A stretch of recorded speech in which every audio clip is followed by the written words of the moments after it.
Welcome, everyone, to the podcast on Grace Lee Boggs, who was a Chinese American civil rights and labor activist. My name is Diana Blancarte, and in this podcast, we will be talking about Boggs' life and her resistance against racism with the help of cross-racial solidarity from those in her community and those in the organizations that she was a part of. According to the National Park Service's articles on Grace Lee Boggs from July 2023, she was born on June 17, 1915, in Providence, Rhode Island, right above her father's restaurant, and was given the Chinese name of Yu Ping, which means Jade Peace. At 8 years old, her and her family moved to Jackson Heights in Queens, New York, and were the only Chinese people in the neighborhood. Can you imagine that? Walking around the neighborhood and no one else having the same ethnicity as you, or even having another language in common as you? Nowadays, it is so easy to find someone in our neighborhoods or even in our schools that is the same ethnicity as us or has similar cultural backgrounds as us. Due to Boggs being part of the only Chinese family in her neighborhood, she quickly became aware of the racism against her and her family. This, however, did not stop her from achieving her goals.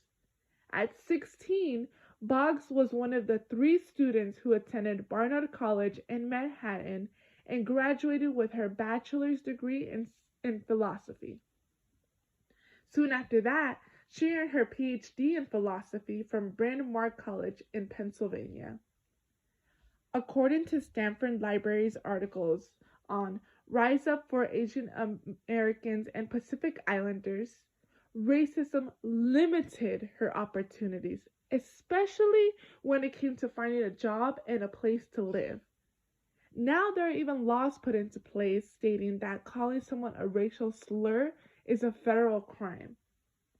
Many people refused to hire and rent rooms to Asians, which resulted in Boggs finding a job at the University of Chicago's Philosophy Library and only earned $10 a week.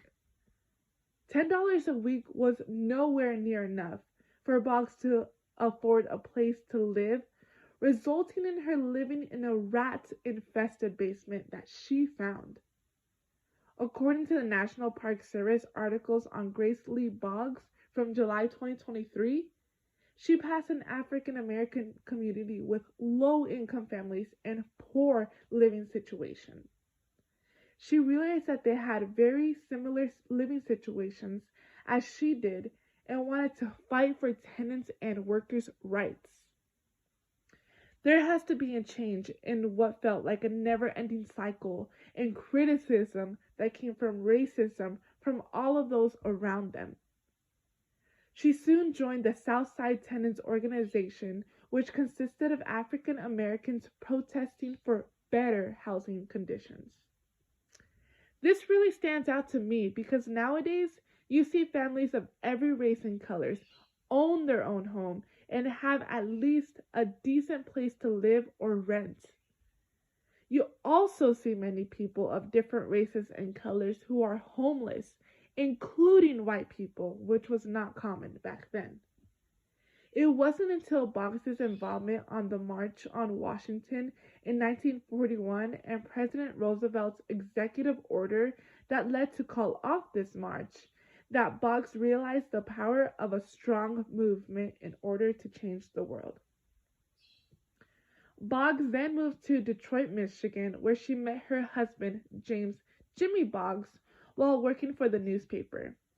They both supported their local community and quickly found a passion for activism where they advocated for those who were poor, hard workers who were earning low wages, unemployed people, elderly people, and so much more of all races and cultures.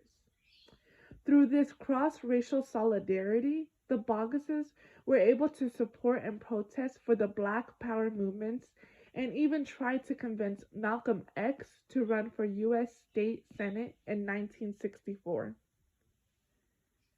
According to the National Park Service's articles on Grace Lee Boggs stated in an interview, and I quote, "What we try to do is explain that a rebellion is righteous because it's the protest by a people against injustice.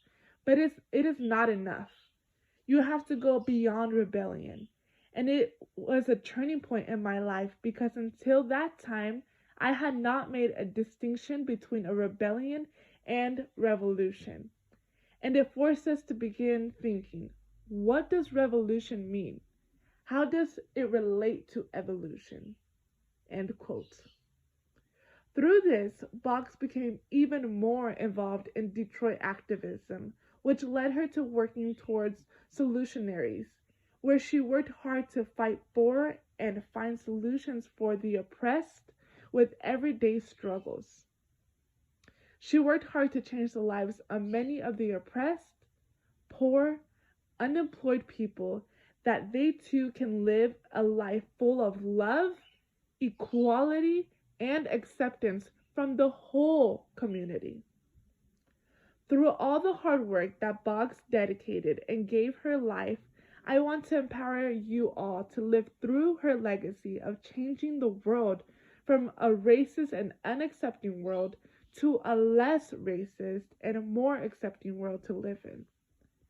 We have come so far due to ancestors like Grace Lee Boggs to reduce racism, and is still very much alive today. Let's live through her legacy in order to reduce racism even more. At the end of the day, we are all human who are capable of love, acceptance, equality, unity, understanding, and so much more. We are all one. With that one being, we are all humankind.